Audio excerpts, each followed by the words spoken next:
मयि सर्वाणि कर्माणि सन्न्यस्याध्यात्मचेतसा निराशीः निर्ममो भूत्वा युध्यस्व विगतज्वरः। ॐ भूर्भुवः स्वः तत्सवितुर्वरेण्यं भर्गो देवस्य धीमहि धियो यो नः प्रचोदयात्।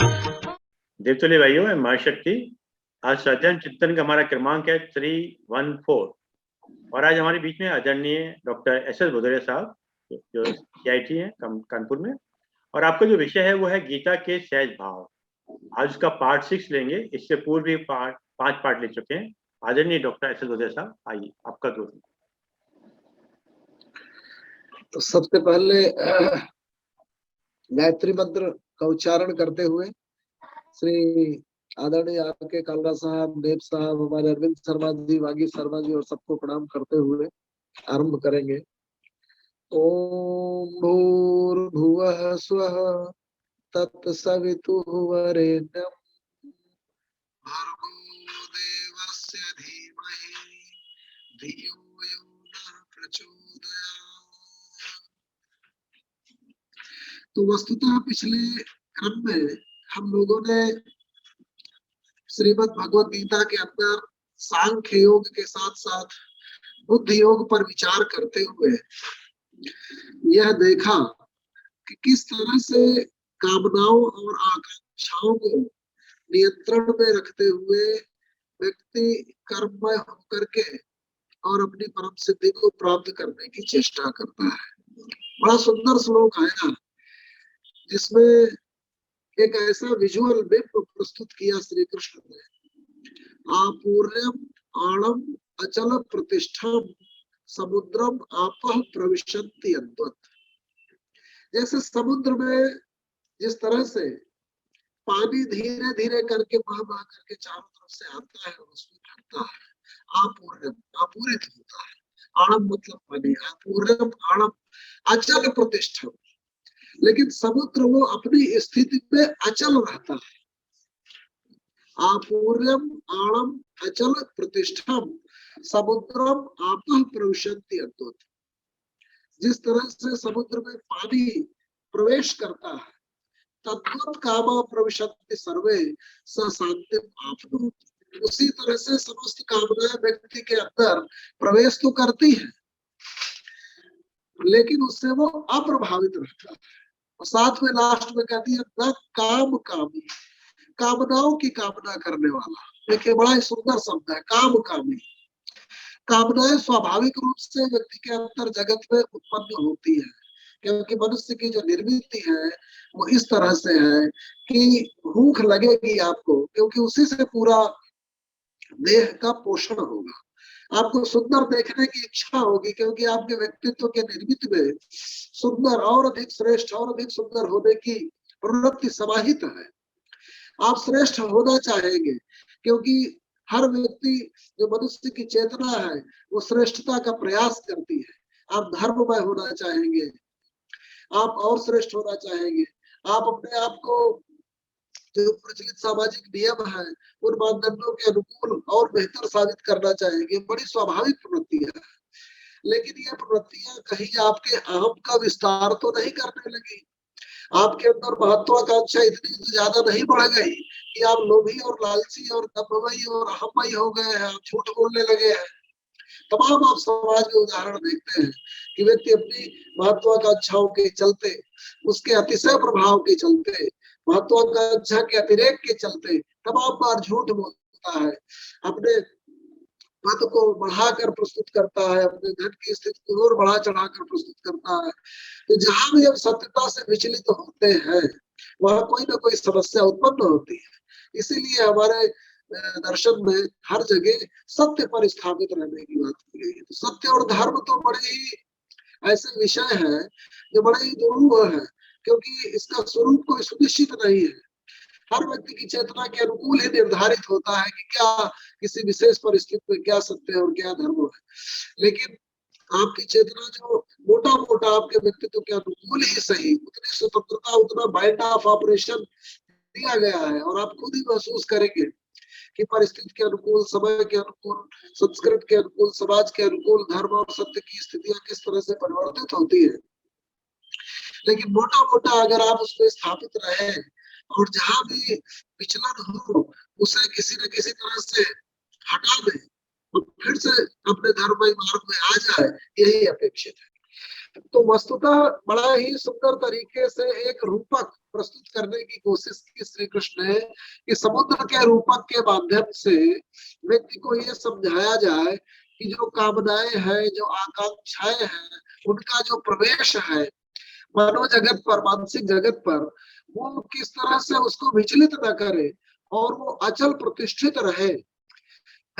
स्थित प्रज्ञ की जो कल्पना शुरू में की गई थी, जो स्थित प्रज्ञ के विविध कैरेक्टरिस्टिक्स, विविध उसके जो ट्रेट्स हैं, उनको जो एक्सप्लेन किया था, उसके लिए ये सुंदर रूपक उन्होंने दिया। एक और बड़ा ही सुंदर रूपक पहले वो दे चुके थे कि जिस तरह से समुद्र में नौका वो अप्रभावित और अविचलित रहती है, उसी तरह से हवाएं जिस तरह से विद्वेलित कर देती है, नौका को अस्थिर कर देती है, उसी तरह से जो मन अपनी इंद्रियों को फॉलो करने लगता है, उनके पीछे चलने लगता है, वो भी उसी तरीके से डिस्टर्ब हो जाता है और वो नौका अंत में डूब जाती है। तो ये दूसरे उपमा दी गई। इसके पहले एक बड़ा सुंदर रूपक और बनाया था उन्होंने कि मानो जो सूर्य है, प्रज्ञा का जो सूर्य वो अंदर स्थापित है और उस तक आपको पहुंचना है और उसके चारों तरफ जो है वो जल भरा हुआ है ज्ञानता का, तो उसको पार करके अब फिर हमको उस स्थिति तक, उस द्वीप तक पहुंचना है। तो द्वीप का एक बड़ा सुंदर बिंब था, उसके इर्द गिर्द मानो कोई मोह की सरणी, मोह का तालाब, मोह का जल, यदा ते मोह कलिलम बुद्धि व्यतितरिष्यति तदा गंतासि निर्वेदम श्रोतव्यस्य श्रुतस्य च। बड़ा ही सुंदर रूपक है कि मानो जैसे कोई द्वीप है और उस द्वीप के इर्द गिर्द मोह का कलिल भरा हुआ है, तो हमको पार करके उस द्वीप तक पहुंचना है। अब मोह कलिल जो अविद्या है वो दो तरह की होती है। तो कुल मिलाकर के बिल्कुल परफेक्ट कुछ रूपकों की चर्चा हम लोग कर रहे थे कि श्री कृष्ण ने श्रीमद् भगवत गीता में एक बड़ा ही सुंदर रूपक प्रस्तुत किया समुद्र का। उसके लिए उन्होंने कहा कि जिस तरह से चारों तरफ से जल आ करके भरता रहता है और समुद्र अपने स्थिति पे से विचलित नहीं होता, अचल रहता है, उसी तरह से कामनाएं और आकांक्षाएं उसके व्यक्तित्व को प्रभावित नहीं करती। इसी तरह से एक बड़ा सुंदर ही दूसरा रूपक उन्होंने पहले प्रस्तुत किया था, यदा ते मोह कलिलम बुद्धि व्यतितरिष्यति तदा गंतासि निर्वेदम श्रोतव्यस्य श्रुतस्य च। जैसे कोई एक द्वीप हो और उस द्वीप तक व्यक्ति को पहुंचना हो, तो आपकी जो चेतना है वो मोह कलिल से कैसे प्रभावित हो रही थी, अब मोह कलिल को पार कैसे करेगी जब वो अज्ञानता का जो अंधकार है वो मिट जाएगा, या जो डिल्यूजन है, आपको गलत ज्ञान की प्राप्ति है, वो समाप्त हो जाएगी। तो हमारे यहाँ शास्त्रों में ये कहा गया कि जो प्रज्ञा का सूर्य है वो तेजस्वी स्वरूप में आत्म जगत में विद्यमान है और उसके ऊपर जो इंद्रियों का प्रभाव, जो अहम का प्रभाव और उसका जो आवरण पड़ा हुआ है, उसको दूर हटाना है। तो उसके लिए उन्होंने बड़े ही सुंदर तरीके से इस अध्याय में जो जिसकी हम लोग चर्चा कर रहे हैं, उसमें अर्जुन उनसे प्रश्न भी पूछते हैं, कामेश क्रोधेश रजोगुण समुद्भव महाशनो महापापा विद्येन में वैरणम धूमेन आवृते वह्नि यथा दर्शो मलेन च यथा उल्बेन आवृतो गर्भ तथा तेन इदम आवृतम। जिस तरह से अग्नि धूम से आच्छादित रहती है, धुएं से आच्छादित रहती है, जिस तरह से गर्भ जो है वो उल्ब से आच्छादित रहता है, तो उसी तरीके से इंद्रियों के अज्ञान से, काम से, क्रोध से और इन सब से मनुष्य का प्रज्ञा रूपी सूर्य जो है वो आच्छादित रहता है। उसको जब आप अपनी चेतना से जान करके हटा देते हैं उस आवरण को, तो फिर आप स्थित प्रज्ञ हो जाते हैं। तो बड़ा सुंदर रूपक है। जबकि जो पाश्चात्य दर्शन है उसमें ज्ञान की प्राप्ति के लिए व्यक्ति को यात्रा करता दिखाया गया है, लेकिन हमारे यहाँ एक अंतर यात्रा है और उस अंतर यात्रा में हमारी चेतना उस स्थित प्रज्ञ की स्थिति तक, उस प्रकाशमय सूर्य की स्थिति तक पहुंचती है क्रमशः सूक्ष्मतर होकर। पहले शरीर है, उसके तमाम कैरेक्टरिस्टिक्स है, ट्रेट्स है, प्रभाव है, आकर्षण है, विकर्षण है, उनसे और आंतरिक होगी। उनसे आंतरिक होकर के इंद्रियों की जो विविध प्रभाव है उनसे मुक्त होगी, और फिर मन के प्रभावों से भी मुक्त होगी, क्योंकि इंद्रियाणि पराणि आहु इंद्रियभ्यः परम मनः मनसस्तु परा बुद्धिर्यो बुद्धेः परतस्तु सा। शरीर से सूक्ष्मतर इंद्रियां है, इंद्रियों से भी सूक्ष्मतर मन है, क्योंकि इंद्रियों की गतियों को मन जो है वो पहचान लेता है। अब मन की विविध विकृत गतियों को, उसके तमाम बर्तावों को, उसके विचलन को, उसके उन सब गतियों को आपकी बुद्धि देख लेती है, क्योंकि वो उससे भी सूक्ष्मतर है। तो ये जो 3-4 रूपक उन्होंने कहे, वो चीजों को स्थिर रूप में ठीक से समझाने के लिए, बताने के लिए उन्होंने कहा कि जैसे तमाम वायुओं के प्रभाव नौका को विचलित कर देते हैं, उसी तरह से जब मन इंद्रियों को फॉलो करने लगता है, उनके अनुरूप चलने लगता है, उनको नियंत्रित करने की कोशिश नहीं करता, उन्हें खुला छोड़ देता है, तो फिर उस नाव की गति होती है। एक बड़ा सुंदर रूपक शुरू में ही आ गया था कि जैसे कोई रथ है, उस रथ को इंद्रियों के घोड़े खींच रहे हैं, और मन रूपी लगाम है, और बुद्धि रूपी व्यक्ति जो सारथी है बैठा हुआ है, और सारथी कहाँ से प्रकाशित है? वो आत्मा की चेतना से बुद्धि प्रकाशित है। तो आपका जो शरीर रूपी रथ है, उसको अगर किसी दिशा में ले जाना है तो निश्चित रूप से आपको अनुशासित होना पड़ेगा। सभी इंद्रिय आपने अपने अनुकूल अपनी तरह से अगर खींचेगी, तरह तरह के फोर्सेस तमाम डायरेक्शंस में लगेंगे, यूनिफाइड होकर के, एक निष्ठ होकर के एक स्थित निश्चित दिशा की ओर नहीं चलेंगे, तो फिर आपका रथ कहीं पहुंच नहीं पाएगा। तो ये जो 4 रूपक है, 5 रूपक है, इन रूपकों के माध्यम से चीजों को और अधिक हम लोग गहराई से विचार करें कि वस्तुतः जो यात्रा है वो अंतर यात्रा है। बाह्य यात्रा उसी अंतर यात्रा का एक प्रतिरूप है।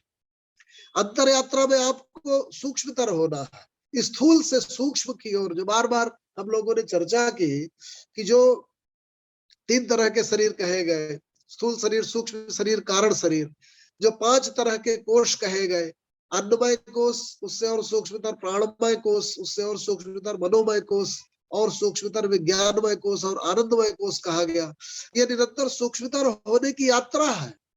यही चक्राधार चक्र, मूलाधार चक्र से स्वाधिष्ठान और मणिपुर अनाहत विशुद्धाख्य होते हुए आज्ञा तक की यात्रा है। यही काया इंद्रिय मन अहम बुद्धि से चेतना तक की यात्रा है। यही स्थूल से सूक्ष्म से कारण शरीर तक की यात्रा है, और यही सतरजतम के परे की अवस्था, गुणातीत अवस्था है।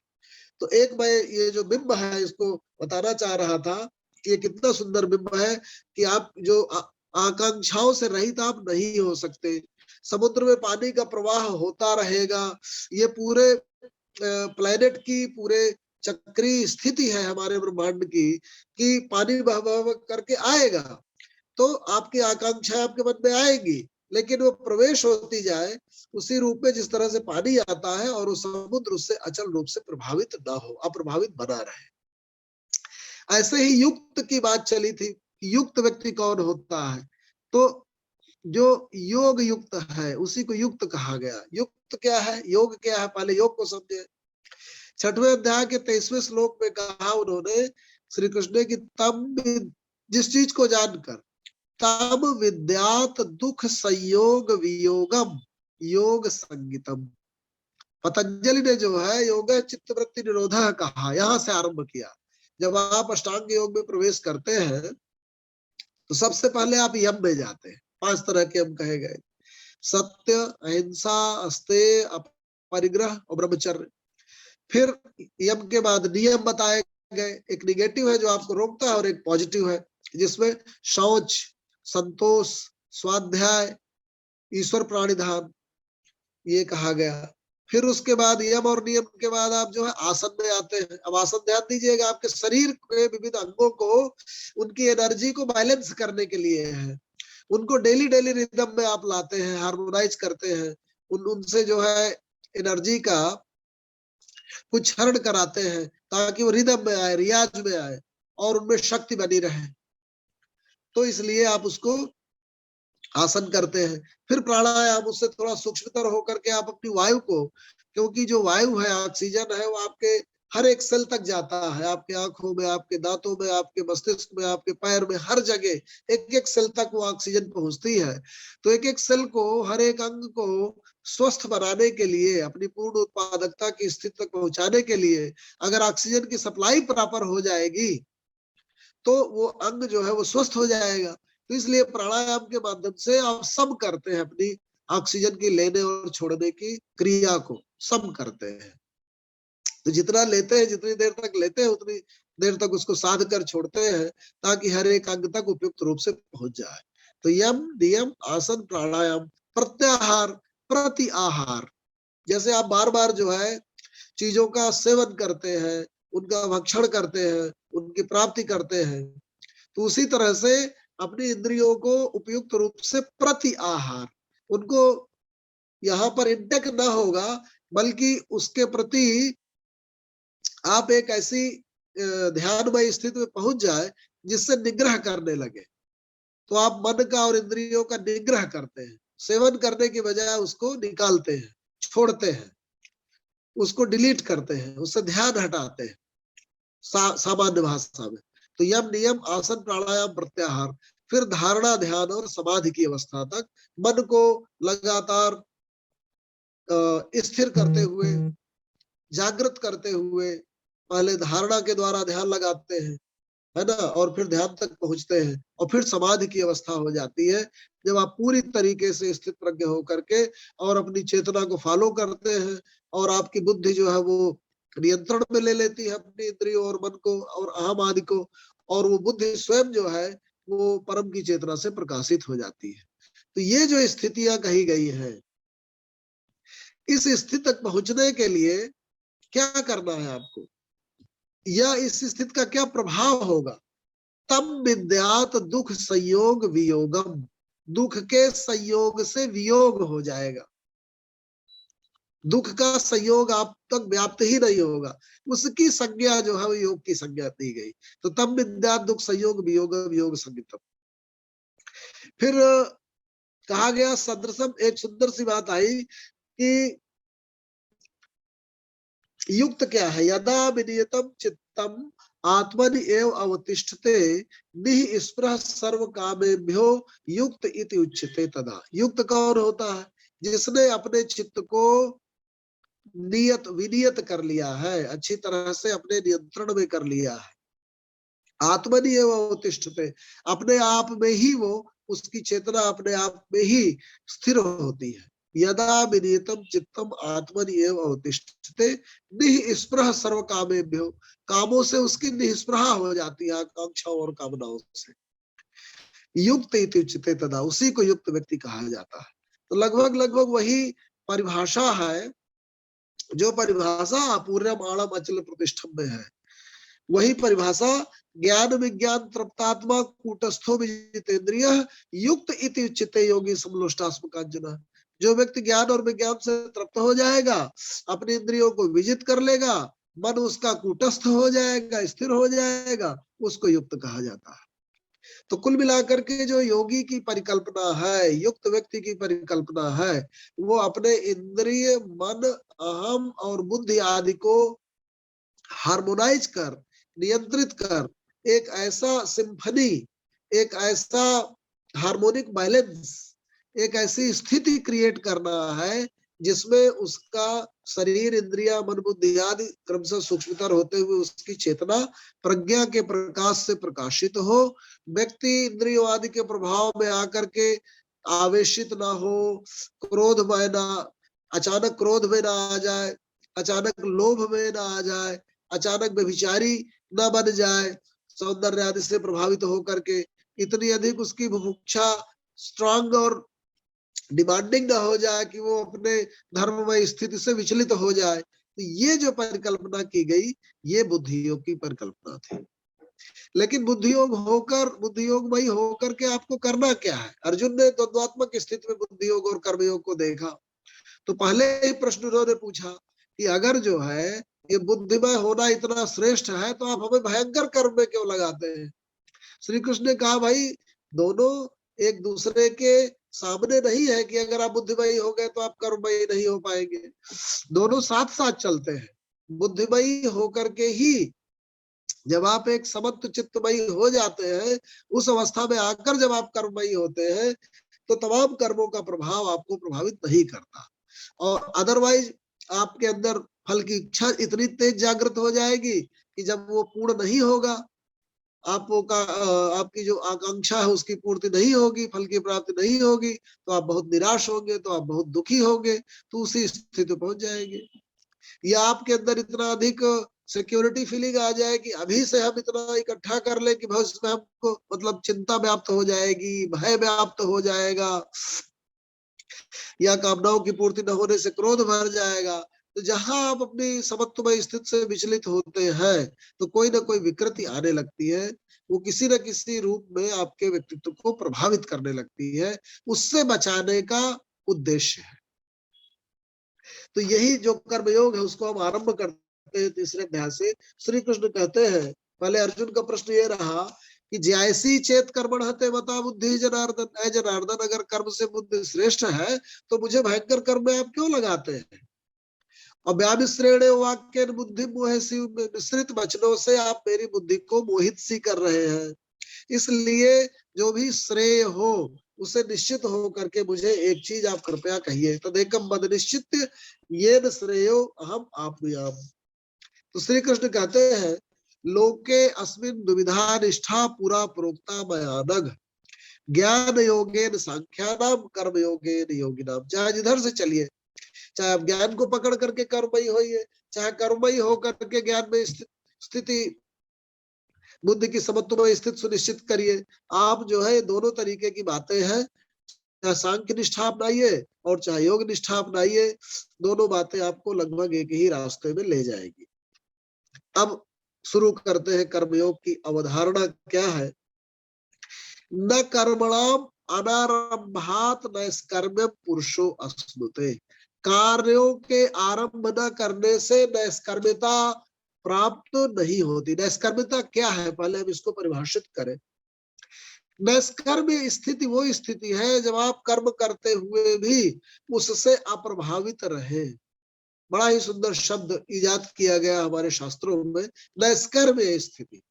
कर्म तो करते रहे लेकिन कर्मों के प्रभाव से बचे रहे, ऐसी स्थिति है नैष्कर्म्य स्थिति।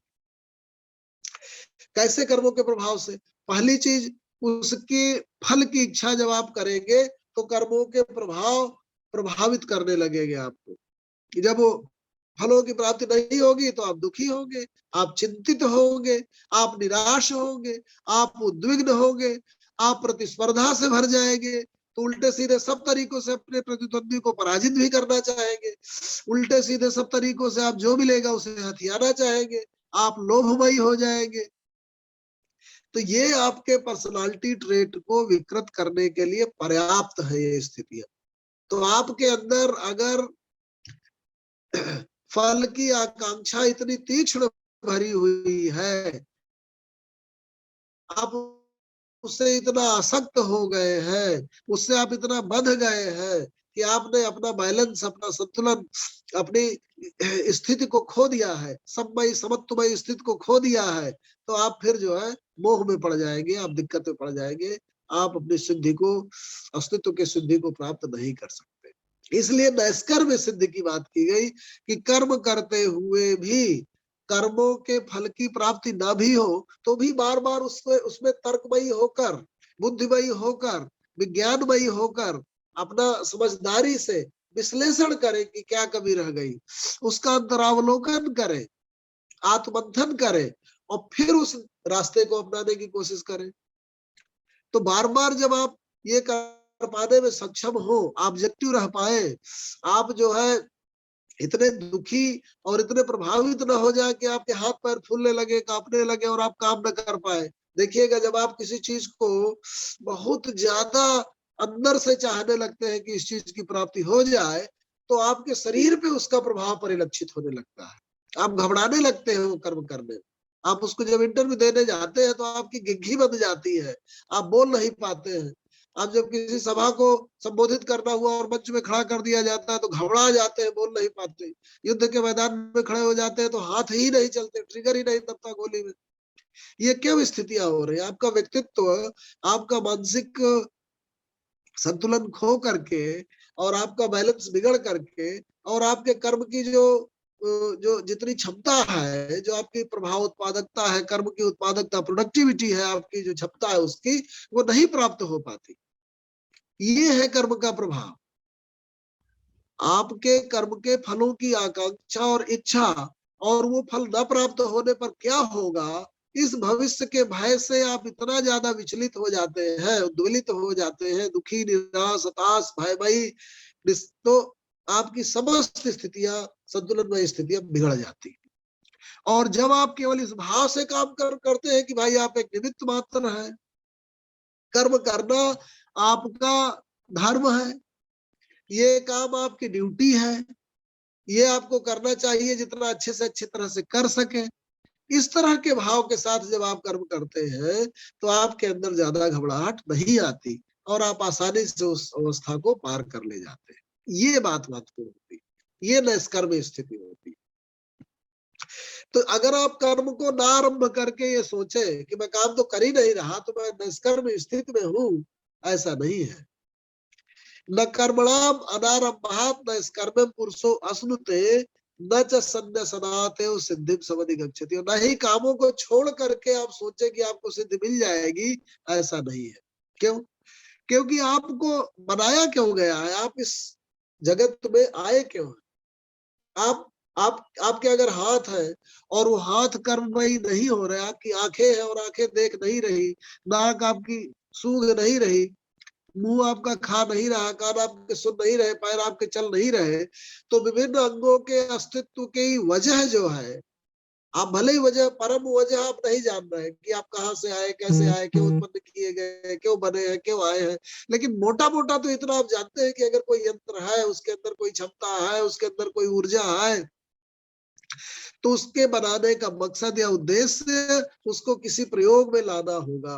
अब पहला प्रयोग होगा अपने अस्तित्व का उचित संरक्षण, उसका पोषण, अपनी तरह की प्रजातियों का संवर्धन, उसको बढ़ाना, मनुष्य जाति को आगे बढ़ाना, तो पूरे समाज का ताकि कल्याण संभव हो सके। तो आपके अपने अस्तित्व को बचाना, उसे पोषित करना, परिमार्जित करना और उसकी परमोत्पादकता तक ले जाना, ये इस हमारे अस्तित्व का एक कारण हो सकता है। ऐसा आप गेस कर सकते हैं, अपनी बुद्धि के द्वारा ये चीज समझ सकते हैं। और उसकी प्राप्ति कब हो पाएगी? जब आप कर्ममयी होंगे। तो कर्मों को छोड़कर निष्कर्मता नहीं प्राप्त होती, कर्मों का संन्यास लेकर के निष्कर्मता नहीं प्राप्त होती, हमारे डर के काम आरंभ न करने से भी निष्कर्मता की प्राप्ति नहीं होती। नहीं कश्चित क्षणम अपि जातु तिष्ठति अकर्मकृत। एक क्षण के लिए भी व्यक्ति बिना कर्म किए नहीं रह सकता। देखिए, ध्यान से देखिए, आपका मन सोच रहा है, आपकी आंखें देख रही है, आपके अंदर रक्त का संचार चल रहा है, अबाध रूप से आपका हृदय धड़क रहा है, आपके अंदर जो आपके रोम रोम सांस ले रहा है, तो आपका श्वसन तंत्र, आपका पाचन तंत्र, आपका रक्त परिसंचरण तंत्र, आपका तंत्रिका तंत्र सभी कर्म में संलग्न है और पूरी सृष्टि कर्म में संलग्न है। नदी लगातार चल रही है।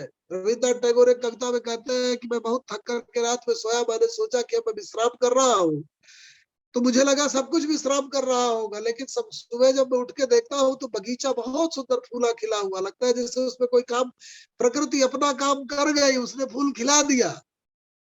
अबाध रूप से पूरी प्रकृति, पूरी सृष्टि, ब्रह्मांड के तमाम सारे ग्रह उपग्रह, जितने जीवित और अजीवित निर्जीव जितनी भी प्रक्रियाएं हैं, संक्रियाएं हैं, वो चल रही है, वो संपादित हो रही है, वो प्रोसेस में है। तो अगर आपके अंदर ये भाव आता है कि एक भी क्षण के लिए आप कर्म से विलग है, ऐसा नहीं हो सकता। आपका स्वभावतः जो शरीर की आपकी निर्मिति है, आपके अंदर विविध प्रक्रियाएं, संक्रियाएं हैं, वो अपने आप ऑटोमेटिक किसी न किसी कर्म में संलग्न है। नहीं कश्चित क्षणम अपि जातु तिष्ठति अकर्म कृत अकार्यते ही अवशः कर्म सर्व प्रकृति जय गुण। प्रकृति से उत्पन्न होने वाले जो विविध गुण है वो आपको कर्म में संलग्न किए हुए। सत्रज तमयी प्रकृति है। आपके अंदर जो भी गुण प्रधान है वो अपनी प्रवृत्ति के अनुकूल तमाम तरह के विचारों में, चिंतन में, देखने में, सुनने में, सोचने में, रक्त प्रवाह में, सब चीजों में अपने आप काम में लगा हुआ है। तो प्रकृति में जो गुण है वो बांधते हैं आपको। जो गुण का शाब्दिक अर्थ भी बांधना होता है, रस्सिया है। तो ये जो 17 स्तंभई रस्सिया है ये आपको बांधे हुए हैं, प्रकृति की तमाम संक्रियाएं आपको बांधे हुए हैं। और आप कर्म में उबादार जो सित की नाई और समाही नचावत राम गोसाई।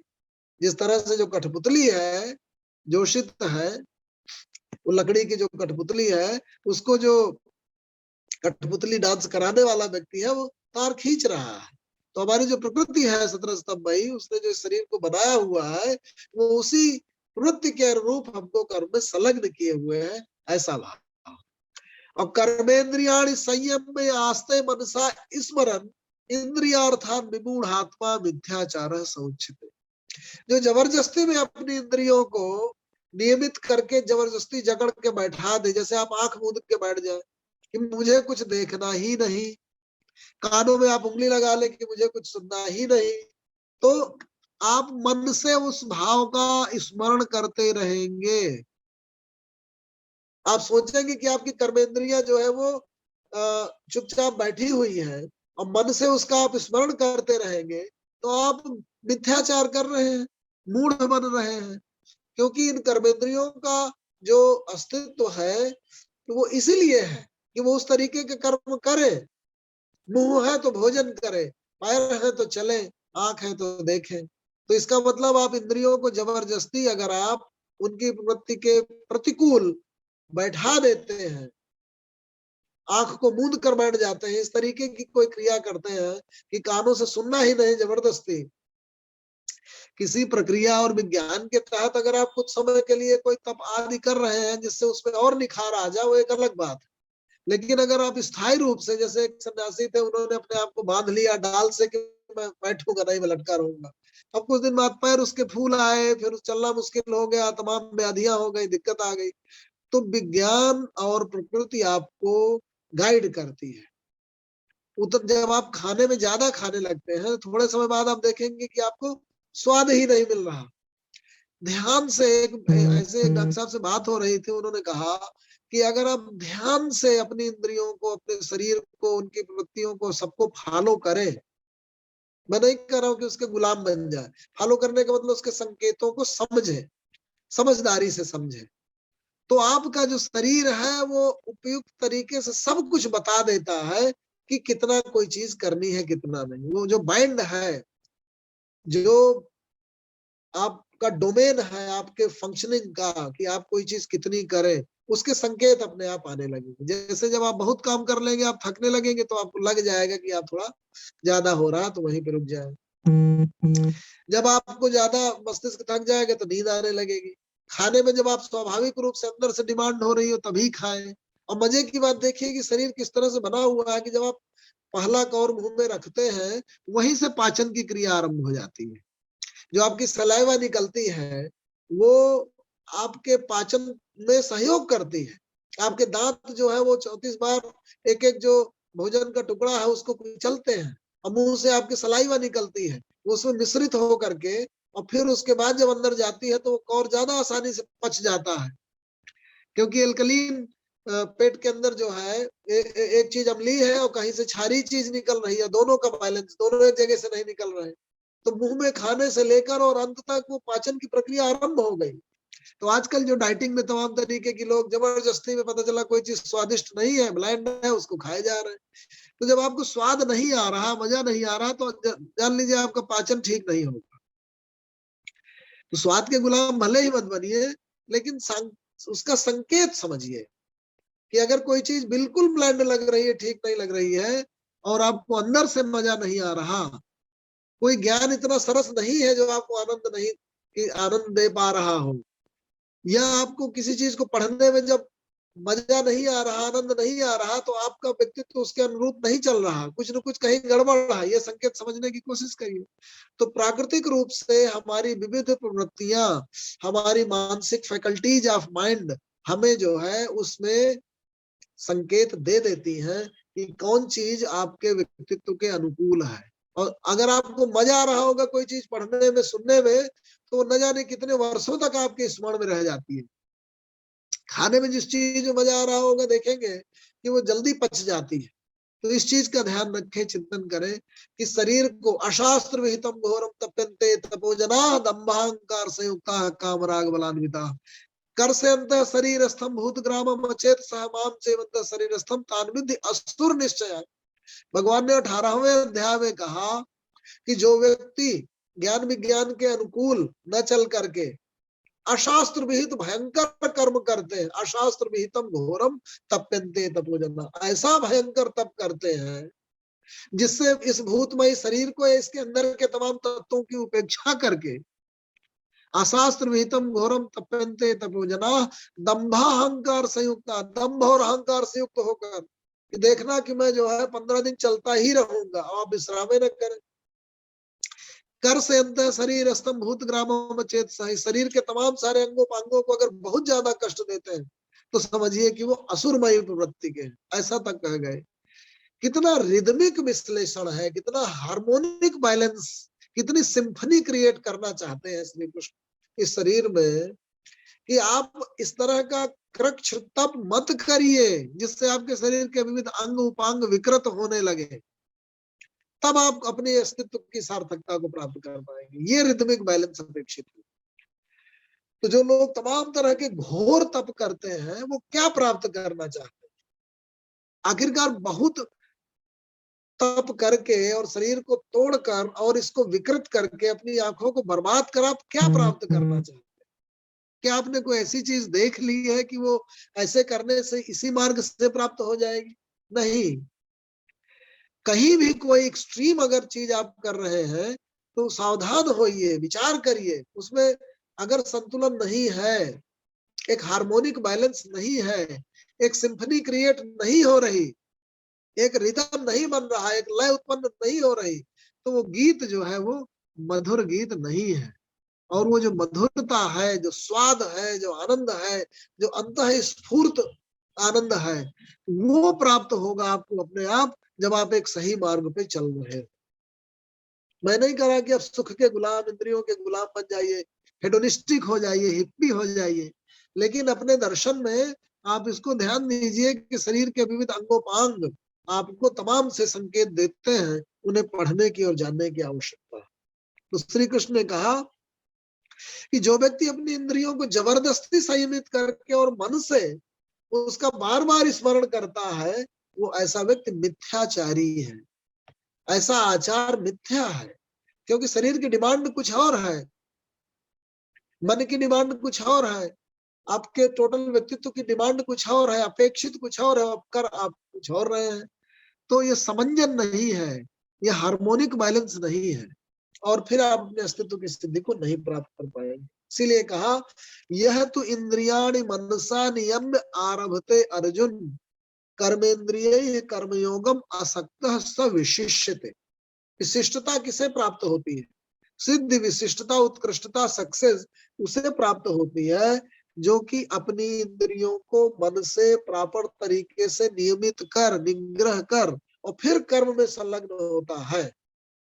ऐसा कर्मयोगी व्यक्ति अनासक्त होकर के अपने अस्तित्व की सिद्धि को प्राप्त कर सकता है। ये शरीर की सिद्धि, इंद्रियों की सिद्धि और आप किस तरह से कर्ममय हो, इसका शास्त्र। नियतम कुरु कर्म त्वम कर्म ज्यायो ही अकर्मण। जो अकर्ता है, निकम्मे है, काम में संलग्न नहीं होते, उनसे श्रेष्ठ है वो व्यक्ति जो नियत कर्म करता है। अब फिर वही प्रश्न आता है कि नियत कर्म क्या है, किसने नियत किया है, कौन नियत करेगा? आप स्वयं उसका निर्धारण करेंगे या कोई संविधान करेगा या कोई शास्त्र आके बताया जाएगा? तो ये फिर वही एक बड़ा डेलिकेट बैलेंस है। आपको निरंतर जो है संस्कृति के आलोक में, समाज के विविध परंपराओं आदि के आलोक में, अपने शरीर की क्षमता, ऊर्जा, इन सब के आलोक में अपनी बुद्धि लब्धि की स्थिति को देखते हुए फिर अपने आप का कर्म का मार्ग का निर्धारण स्वयं करना है। अगर इतने सारे समंजस, संतुलन और बैलेंस आप नहीं बना पाएंगे तो फिर आप मोहग्रस्त होंगे।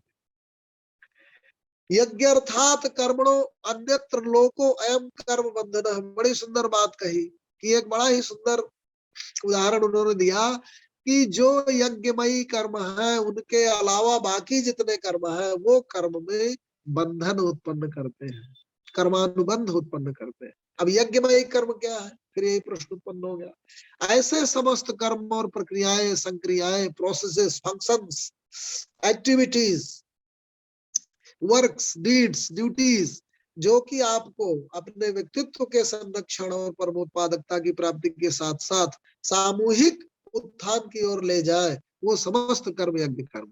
चौथे अध्याय में जब हम आएंगे तो 36वें श्लोक से लेकर के पूरा एक 10-15 तरह के यज्ञ भी समझा, कितने तरह के यज्ञ हो सकते हैं। ये समस्त लोक कल्याण के लिए की जाने वाली जो क्रियाएं प्रक्रियाएं हैं, जो भी आप शास्त्र सम्मत अच्छे कर्म करते हैं वो यज्ञ है। इतनी बृहद विराट परिकल्पना लेकर के श्री कृष्ण, इसीलिए कहा गया कि जो वेदों आदि में जो विविध प्राकृतिक शक्तियों की पूजा होती थी कि लोग चाहते थे कि उनका इच्छित प्राप्त हो जाए, इसलिए इंद्र को आह्वान कर रहे हैं कि आओ सोमरस का पान करो, मेरे यज्ञ में सम्मिलित हो, क्योंकि वो युद्ध जीतना चाहते हैं ऋषि। जो अश्विनी कुमारों को बुलाते हैं क्योंकि स्वास्थ्य की कामना करते हैं। तो जो हमारी वैदिक संस्कृति में तमाम प्राकृतिक शक्तियों की पूजा का जो विधान था, उस सबके भी आगे बढ़ करके श्री कृष्ण ने उपनिषदों में और उपनिषदों के सार गीता में ये बताने की कोशिश की कि किस तरह से हमें कर्म में तो संलग्न होना है, लेकिन भावना यज्ञमयी हो, भावना ड्यूटी की हो, भावना लोक कल्याण की हो, अपनी इच्छाओं भर की प्राप्ति की ना हो, अपने अहम की पूर्ति की प्राप्ति की ना हो, काम कामी ना हो जाए। ऐसा रहते हुए जब आप कर्ममयी होते हैं तो यज्ञ अर्थात कर्मणो अन्यत्र लोको अयम कर्म बंधन, इस लोक में यज्ञ के अलावा जो भी कर्म है वो बंधन उत्पन्न करते हैं। इसीलिए तदर्थम कर्म कौन्ते मुक्त संग समाचर, इसलिए यज्ञमय कर्म करते हुए, मुक्त रहते हुए, फ्री रहते हुए और फिर समाचरण करते हुए अपना जीवन यापन करते हैं। अब यज्ञ का शास्त्र बताते हुए कहते हैं 5-6 श्लोकों में कि यज्ञ होते क्या है। सहयज्ञाः प्रजाः सृष्ट्वा पुरोवाच प्रजापति, प्रजा को बनाया प्रजापति ने, अर्थात प्रकृति ने जब इस प्रजा का निर्माण किया, जो इवोल्यूशन हुआ, इवोल्यूशन थ्योरी से चले कि तमाम सारी पहले वनस्पति आए, फिर उसके बाद जीव जंतु आए, फिर और थोड़ा ज्यादा चेतनमयी पशु पक्षी आए, फिर उसके बाद मनुष्य प्रजाति आई, फिर एक नोमैडिक तरीके से हम लोग जीवन यापन करते थे, प्रिमिटिव जीवन यापन करती थी मनुष्य सभ्यता और संस्कृति। फिर और थोड़ा विकसित हुई तो राज्य का कंसेप्ट आया कि लोग साथ रह करके अपना ही राजा चुनेंगे कि भाई वही हम सबको नियंत्रण में रखे और नियमबद्धता सुनिश्चित करे, ताकि कमजोरों का, स्त्रियों का, बच्चों का पालन हो पाए और कार्य विशेषीकरण हो, वर्क स्पेशलाइजेशन हो, कि कोई आदमी कुछ काम करे, कोई कुछ काम करे और पूरा समाज वर्क स्पेशलाइजेशन पर चल करके अपनी सिद्धि को प्राप्त कर सके। तो पूर्ववाच आरंभ में ही प्रजापति ने इस प्रजा का जब इकट्ठा किया तो सबके साथ उन्होंने कहा कि भाई ये यज्ञ कर्म है, इनके माध्यम से समस्त प्रजा का कल्याण सुनिश्चित होगा। अनेन प्रसिद्धुम एस वो अस्तिष्ट कामधुम, इन कार्यों में संलग्न होकर के अय नागरिक को तुम लोग अपनी सिद्धि को प्राप्त करो। और कैसे? देवान भावयत अनेन ते देवा भावयन दुया, जो प्राकृतिक शक्तियां, देव, दैवी शक्तियां, देने वाली शक्तियां, इसके दो अर्थ है देव के। द्वित इससे भी है इसका अर्थ जो द्युमयी हो, जो प्रकाशमयी हो, वो देव है। और दूसरा अर्थ है देने से, देने की क्रिया। जब आप प्रकृति में कोई कार्य संपादन करते हैं, कोई फंक्शन करते हैं, कोई एक्टिविटी करते हैं, तो उसका एक परिणाम आता है, उसका एक रिजल्ट आता है। वही जो है काज और इफेक्ट की रिलेशनशिप से, कोई काज जब होगा तो उसका एक इफेक्ट आएगा, और अगर कोई इफेक्ट दिख रहा है तो उसका कोई ना कोई काज होगा। तो आरंभ में ये कहा प्रजापति ने कि तुम जो प्राकृतिक शक्तियां हैं उनको संतुष्ट करो, अर्थात एक विशेष तरह का काम करो और वो तुम्हें फिर उसका रिजल्ट देगी, परिणाम। और देखेंगे आप प्रकृति में कि हर एक कार्य का प्रतिफल निकलता है, जब उसमें आप संलग्न होते हैं तो उसका कुछ रिजल्ट आता है। कई बार आपकी इच्छाओं के अनुकूल ना आया तो आप बोल देते हैं इसका कोई फल नहीं मिला, लेकिन ध्यान से सूक्ष्मता से देखेंगे तो कुछ न कुछ करने का कुछ न कुछ परिणाम आया होगा। वो आपके अनुकूल भी हो सकता है, आपके अनुकूल नहीं भी हो सकता है, लेकिन आपकी क्रियाओं से प्रकृति की रिजल्ट उत्पन्न करने वाली शक्तियां प्रभावित होती हैं और वो उसके परिणाम देती है। ये प्रकृति का नियम है। आप चाहे नास्तिक है चाहे आस्तिक है, लेकिन इस वैज्ञानिक तथ्य से इंकार नहीं कर सकते कि अगर कोई दीवार में भी अगर आप हाथ मारेंगे तो आपके हाथ में कुछ चोट महसूस होगी, दबाव महसूस होगा। तो हर एक एक्शन का एक रिएक्शन होगा। तो देवान भावे तने ते देवा भावयन्ते, जब तुम देवताओं को, प्रकृति की रिजल्ट देने वाली शक्तियों को का पूजन करोगे, उन्हें प्रसन्न करोगे, तो वो तुम्हें प्रसन्न करेंगे। अब परस्परम भावयन्तः श्रेयः परम अवापुष्यम्, यही जो परस्पर सहभागिता है, सह अस्तित्व की भावना है, एक दूसरे को प्रभावित करने का भाव है, इसी से तुम परम श्रेय की प्राप्ति करो। इष्टान भोगान वो देवा दाशन्ते यज्ञ भाविता, तमाम यज्ञों से प्रभावित होकर के तुम्हें इष्ट भोगों की प्राप्ति होगी। वही देव तुम्हें इष्ट भोग देंगे, जो तुम्हारा इच्छित है वो तुम्हें प्राप्त होगा। अब बड़ी अच्छी बात कही, तई है दत्तान अप्रदायेभ्यो यो भुंक्ते स्तेन एव सह, वो व्यक्ति चोर है जो बिना काम किए फल की इच्छा रखे, या वो जो उसे प्राप्त होता है कर्म के दौरान, उसमें जितने संघटक हो उनका उनका उचित प्रोपोर्शन न देते हुए समस्त रिजल्ट को अपने आप को ही खा जाना चाहे। मसलन आप किसी क्रिया में संलग्न हुए और आपके साथ 10-15 लोग थे, आपने उनको बिना उनका बंटवारा किए और खुद ही समस्त खा लेने की कोशिश कर ली, भोग लेने की कोशिश कर ली, तो आप चोर हैं। बड़ी श्रेष्ठ परिभाषा है। चोर क्या है? चोर मतलब जो उसका अधिकारी नहीं है फिर भी उसको प्राप्त करने की कोशिश करता है। तो अगर आपने उचित कार्य संपादन नहीं किया और फिर भी आप उस रिजल्ट की इच्छा कर रहे हो कि आपको वो चीज मिल जाए, उस चीज की प्राप्ति हो जाए, उस फल की प्राप्ति हो जाए जिसके अनुकूल जितना श्रम जरूरी था, अपेक्षित था, वो बिना किए हुए, तो आप चोर हैं। इसलिए प्रकृति में जितने भी अनुसंगी घटक तत्व हैं जो आपके साथ क्रिया संपादन में सहयोगी की भूमिका में रहते हैं, उनका उचित प्रोपोर्शन दे करके ही और फिर जो बचे उसका आप भक्षण या भोग करें, ऐसी अपेक्षा है, अदरवाइज आप चोर हैं। तो अपने अधिकार से ज्यादा मांगना या अपेक्षा करना भी प्रतिकूल है, और जो शक्तियां आपको कुछ दे रही हैं उन शक्तियों के निमित्त आपको कुछ करना है, बिना किए ही उसकी अपेक्षा करना, इसका मतलब आपके अंदर चोरी का भाव आ गया। तई है दत्तान अप्रदायेभ्यो, जो जितना अपेक्षित है उनको बिना दिए और फिर आप फल की इच्छा करें, उसको खंडित किया गया, उसकी निंदा की गई।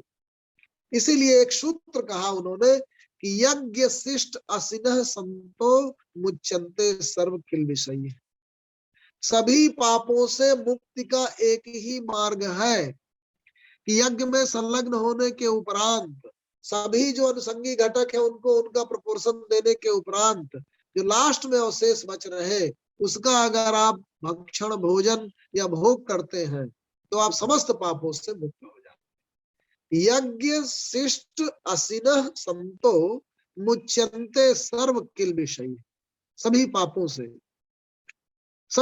से आप मुक्त हो जाते। बड़ा सूत्र है। तो आप कर्ममयी हो, कर्म में जितने भी आपके सहभागी हैं उनका उचित अपेक्षित प्रोपोर्शन प्रदान करते हुए अंत में जो बचा हुआ है केवल उसी का भोग करे, तो आपको कोई पाप नहीं लगेगा। अब भुंजन्ते तु अघम पापा ये पचन्ति आत्म कारणात्, जो केवल अपने प्राप्ति और अपनी भोग लिप्सा और लालसाओं की पूर्ति के लिए ही कर्म में संलग्न होते हैं और ये भाव नहीं रखते कि केवल लास्ट का जो बचा हुआ है वही उसे भक्षण करना है, तो निश्चित रूप से वो पाप में जाता है।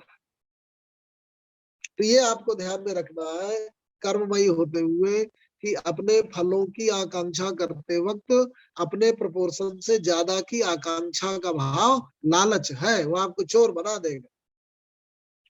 अन्नाद भवन्ति भूतानि पर्जन्याद अन्न संभव अयज्ञाद भवति पर्जन्यो यज्ञ कर्म समूह। पूरी थ्योरी बताया उन्होंने कि ये जो शरीर है आपका कैसे बना हुआ है। आपका शरीर और कुछ नहीं है, जो भी आप भक्षण करते हैं वही है। आपने जो खाया, शिशु होता है एक छोटा सा, धीरे धीरे धीरे बढ़ करके, तो उसने क्या चीज इंटेक किया, उसने क्या चीज ग्रहण किया, यही जो भी भोजन करता है उसी को ग्रहण करते हैं, उसके शरीर का निर्माण होता है। तो अन्न से ही व्यक्ति भूतों का निर्माण होता है। अन्नाद भवन्ति भूतानि, क्योंकि जुड़ जुड़ करके अगर ये भाव आपके दिमाग में हर वक्त रहे तो आप कभी भी अभक्ष भक्षण नहीं करेंगे, अखाद्य खाद्य नहीं करेंगे, ऐसी ही चीज खाएंगे क्योंकि आपके शरीर का अंग बनने जा रहा है। ध्यान रखिए, अगर आप केवल स्वाद के लिए खाते हैं तो आप बचने लगेंगे। अगर आपके अंदर भाव भरा हुआ है कि जो मैं थाली में देख रहा हूँ ये मैं स्वाद के लिए एकदम से आकर्षित होकर के कि बहुत स्वादिष्ट लगेगा, और फिर आप खा रहे हैं या आप ड्रिंक कर रहे हैं, आप स्मोक कर रहे हैं, तो ये आपके शरीर का एक बनने जा रहा है, हिस्सा बनने जा रहा है। तो क्या आपको ऐसा करना चाहिए? अगर आपके अंदर ये भाव आ गया तो आप बहुत संतुलित हो जाएंगे, संयमित हो जाएंगे। तो खाते वक्त भाव रखें कि आप जो ग्रहण कर रहे हैं वो आपका शरीर बनने जा रहा है। देखिए कितना परिवर्तन आ जाएगा आपके विचारों में, और फिर भक्षण करने में आपकी प्रवृत्ति बदल जाएगी, आपकी जो मूल्य है खाने के वो बदल जाएंगे। अन्नाद भवन्ति भूतानि, और पर्जन्याद अन्न संभव। अन्न कैसे बनता है? पर्जन्य से। पर्जन्य क्या है? सृष्टि का ऊर्जा चक्र है। जब आप कोई क्रियाएं करते हैं उससे पर्जन्य का निर्माण होता है। वैदिक काल में कल्पना थी कि जो पर्जन्य है वो जब वर्षण होता है उसके बाद अन्न का सृजन होता है, लेकिन वो वर्षण की सृष्टि, वो ऐसी प्राकृतिक परिस्थितियां वातावरण की कैसे उत्पन्न होती है? आपने जो भी चीज की है इसकी बृहद और विराट मीनिंग है पर्जन्य की।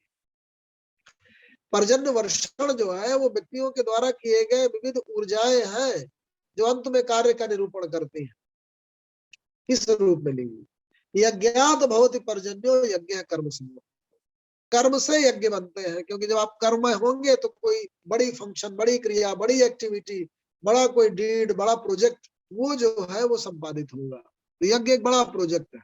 तो तमाम सारे लोग मिल करके जो है जब कर्म होते हैं तो यज्ञ का निर्माण होता है। उस यज्ञ से ऊर्जाओं का प्रवाह होता है, उससे रिजल्ट आते हैं, उससे वर्षा होगी, भूत बनेंगे। भूत बनेंगे मतलब खाद्यान्न बनेंगे, और उनसे शरीर का निर्माण होगा। और कर्म ब्रह्मोद्भवम विद्धि ब्रह्माक्षर समुद्भवम। ब्रह्म तो अक्षरमयी है, वो कभी क्षरित नहीं होता। वो हर एक संपादन के अंतःकरण में, हर एक फंक्शन के एसेंस के रूप में, कोई भी जो कार्य संपादित होता है उसके एसेंस के रूप में ब्रह्म है। ब्रह्म से ही कर्मों का उद्भव होता है, और ब्रह्म कभी क्षरित नहीं होता। कर्म ब्रह्मोद्भवम विद्धि ब्रह्माक्षर समुद्भवम तस्मात् सर्वगतम ब्रह्म नित्यम यज्ञ प्रतिष्ठित। इसलिए जो भी अच्छे कार्य हो रहे होंगे, यज्ञमय कार्य हो रहे होंगे, उसमें ब्रह्म की प्रतिष्ठा मानी गई, बताई गई। तो कुल मिलाकर के एक ऐसे साइकिल का, एक ऐसे कर्म चक्र का की ओर अर्जुन की दृष्टि आकर्षित करते हैं श्री कृष्ण कि सृष्टि में विविध क्रियाएं और प्रतिक्रियाएं घटित हो रही, उसमें हमें उस सृष्टि चक्र में, उस ऊर्जा के प्रवाह में अपना भाग, अपना कंट्रीब्यूशन, अपनी परिस्थिति को उपयुक्त रूप में, उचित रूप में देखना है। ये जो तमाम फंक्शंस हो रहे हैं, जो तमाम एक्टिविटी हो रही है, उसके आप पार्ट हैं। उससे अलग हो करके आप संन्यास लेकर के, उससे पलायन हो करके अपने जीवन की स्थिति नहीं प्राप्त कर सकते। इसलिए आप प्रकृति को गहराई से देखिए कि तमाम साइकिल जो बीज से पौधा और वृक्ष और फूल और उससे फल बन करके फिर बीज बनने की जो प्रक्रिया है वो चल रही है। पानी बरस रहा है, बर्फ जम रही है, फिर बर्फ पिघल रहा है, नदी बन रही है, समुद्र तक जाती है, और फिर जो सूर्य का जो प्रकाश है वो अवशोषित करता है, और फिर बादल बना करके फिर नदी का सृजन कर रहा है। मनुष्य की इसी तरीके से जो डायनामिक स्थिति है वो चक्र चल रहा है। तो तमाम तरह के जो कर्म है जो संपादित हो रहे हैं सृष्टि में, उसमें आपको वो ऊर्जा के प्रवाह से सुनिश्चित हो रहा है कर्मों का संपादन। और उस ऊर्जा प्रवाह में आपको अपनी समुचित भागीदारी सुनिश्चित करनी है। उससे अलग होकर के आप अपने अस्तित्व का संरक्षण और उसके अस्तित्व की सार्थकता और सिद्धि को प्राप्त नहीं कर सकते।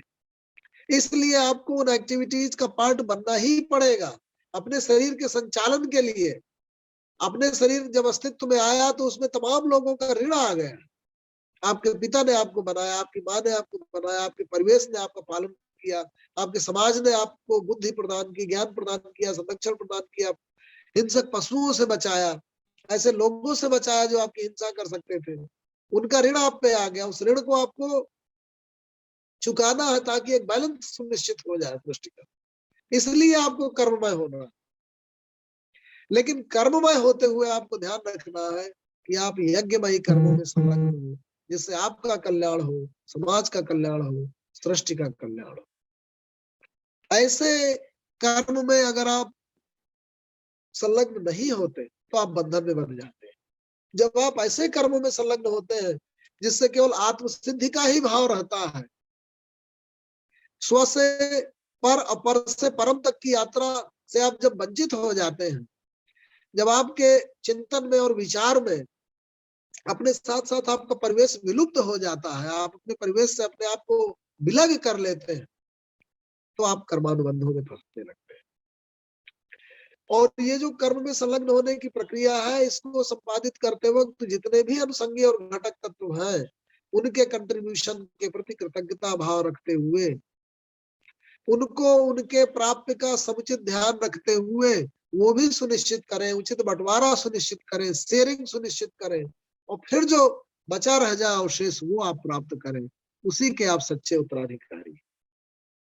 ध्यान रखें कि मन से निरंतर इंद्रियों और कर्मेंद्रियों का चिंतन करते हुए आप विमूढ़ न हो जाए। इंद्रियों की प्रवृत्ति कर्म में संलग्न होना है, उनके संदेशों को, उसकी शक्ति और क्षमता को ध्यान में रखते हुए कर्म में हो, नहीं तो आप बंधन में पड़ जाएंगे। आपको इंद्रियों को रोकना नहीं है, उनका निग्रह करना है, अर्थात उन्हें कर्ममयी तो बनाना है, लेकिन कितना कर्ममयी बनाना है कि आप बंधन में न फंस जाए। आपको उपभोग आपकी संतुलित सम्यक स्थिति से विचलित ना करे, बल्कि केवल पोषण तक सीमित रहे, आपके अस्तित्व के पोषण तक सीमित रहे। ऐसा संतुलन अपेक्षित है। तो श्री कृष्ण ने कर्म शास्त्र का आरंभ करते ही सबसे पहले हमें उन संकेतों को बता दिया, उन बेसिक पैराडाइम्स को बता दिया कि हमें इंद्रियों को ध्यान में रखना है, हमें समाज को ध्यान में रखना है, हमें उस बैलेंस को ध्यान में रखना है, हमें कर्ममयी तो होना है। हम इस संसार की तमाम प्रक्रियाओं से विलग होकर के पलायनवादी ना हो, बल्कि संसार के अंदर रह करके कर्ममयी हो। लेकिन कर्म कैसे कर्म करें, हम चोर ना हो जाए, हम जितना हमारा कंट्रीब्यूशन है जो हमें प्राप्त होना चाहिए उससे बहुत ज्यादा की आकांक्षा न जागृत हो जाए। ये हमें अपनी ऊर्जाओं को हम इस तरह से समुचित रूप से लगाएं, अपनी की उनकी जो क्षमता हो वो अपना क्षमता के अनुकूल कर्ममयी हो जाए, इतना ध्यान रखना है। इसलिए युक्त होकर, योगी होकर फिर कर्ममय होना। योगस्था कुरु कर्माणि संगम त्यक्त्वा धनंजय, ये पहले ही कह गए थे। योगस्थ होकर कर्म में संलग्न, योगस्थ गुरु कर्माणि संगम त्यक्त्वा धनंजय।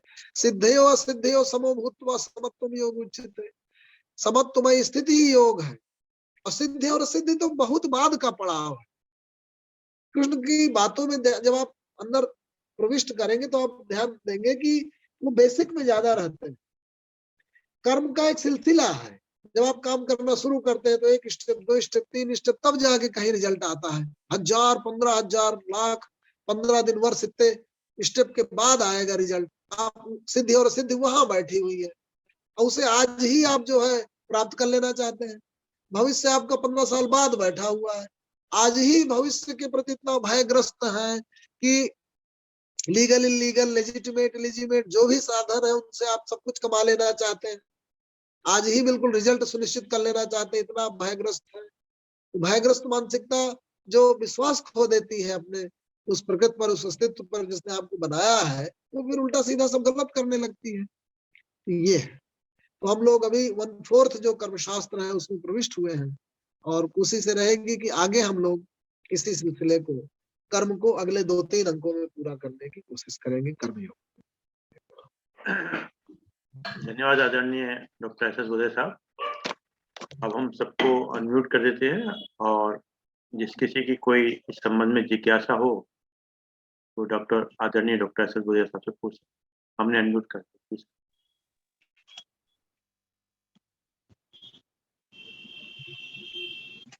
जी सर।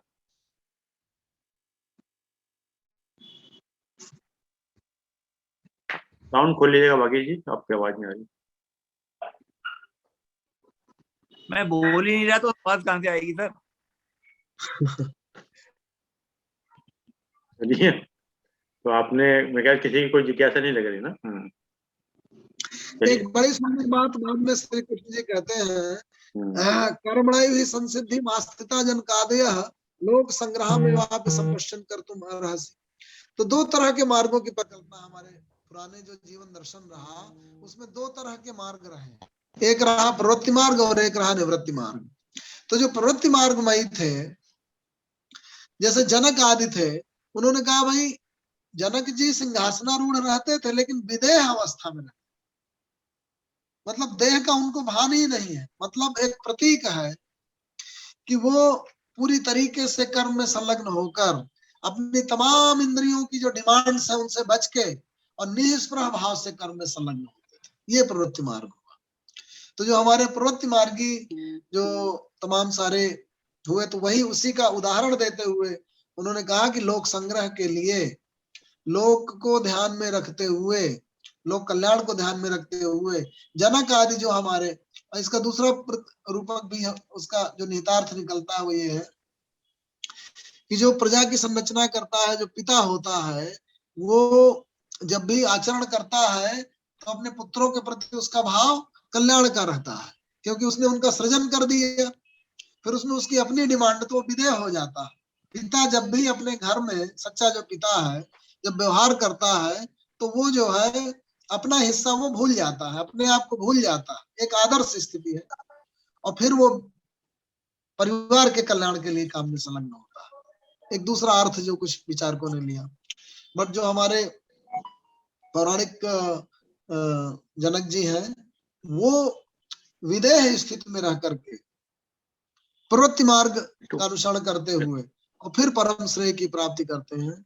और जनक जी हर वर्ष जो है वो शास्त्रार्थ कराते थे, जिसमें अष्टवक्राचार्य जी आदि तमाम बड़े बड़े विद्वत पुरुष इकट्ठे होते थे और इन सब शास्त्रों पे, प्रवृत्ति मार्ग पे, निवृत्ति मार्ग पे, अष्टावक्र गीता हुई, इन सब पे। और कहते हैं कि इन सबको, मतलब परशुराम जी ने जो निवृत्ति मार्गी थे वो राज्य की अवधारणा को नहीं मानते थे। थोड़ा सा वो जिसको कह सकते हैं अराजक तो नहीं कहेंगे, मतलब राज्य की जो संकल्पना आई, स्टेट की जो संकल्पना आई, उसमें एक व्यवस्था का, जो वैष्णव 2 तरह के मार्ग है हमारे, विष्णु जी का और एक शंकर जी का। तो जो शंकर जी रहे वो सामाजिक व्यवस्था से अलग अपना एक प्राकृतिक अवस्था में रहना चाहते हैं, और जो विष्णु जी का जो वैष्णव संप्रदाय रहा वो बड़ा व्यवस्थामयी रहा। तो परशुराम जी भगवान शिव के उपासक थे, लेकिन जब राक्षसी आसुरी शक्तियां बढ़ गई तो परशुराम जी जनक की सभा में आकर के राम को जो है वो अपना धनुष देते हैं और उन्हें जो है मिलकर के सभी लोगों ने जनक जी की सभा में उनको शक्ति प्रदान की, अपना समर्थन दिया, अपना सहयोग दिया कि अब जो है समाज में अगर हम सभी शक्तिशाली व्यक्ति मिलकर के इन असुरों का सामना नहीं करेंगे तो हम सब समाप्त हो जाएंगे। ये स्थिति आ गई थी रावण की। तो निवृत्ति मार्गी, प्रवृत्ति मार्गी, वैष्णव, शैव जो अराजक थे, अराज्य व्यवस्था में विश्वास करने वाले थे, सबने जनक जी की सभा में आकर के और फिर मिल करके और फिर असुरों का विनाश करने के लिए राम को अपना समर्थन दिया और फिर आगे पूरा रामचरितमानस घटित हुआ। धन्यवाद आदरणीय डॉक्टर सुधीर साहब। आइए फिर 2 शब्द डॉक्टर आर के काला साहब कहिए। डॉक्टर आर के काला साहब। डॉक्टर साहब, जिस तरह से आपने एक्सप्लेन किया है कोई चीज बचती नहीं बाकी किसी तरह का कुछ और वर्णन करने के लिए, और आप तो यानी जबरदस्ती लगानी पड़ती है वाणी पर, वरना वाणी लगातार जो है आगे बढ़ना चाहती है, क्योंकि ये सब इसलिए है आपके अंदर जो विद्वत्ता है और विषय की गहनता है उसका कोई जवाब नहीं। बहुत सुंदर आपने एक्सप्लेनेशन किया गीता के भावों को, बड़ा मन प्रसन्न हुआ। मैं सबकी ओर से, अपनी ओर से आपको बहुत बहुत आभार और साधुवाद देता हूँ। धन्यवाद।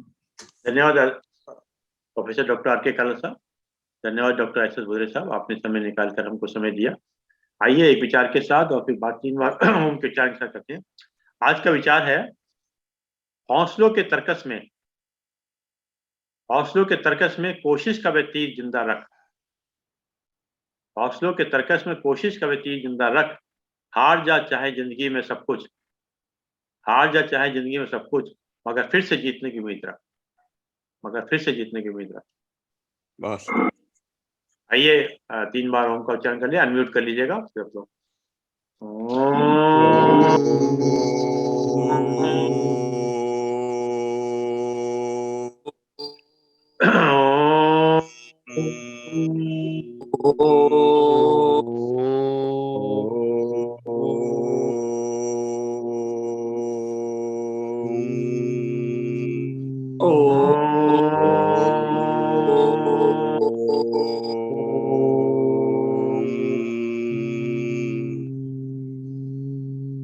शांति शांति शांति शांति शांति। शांति।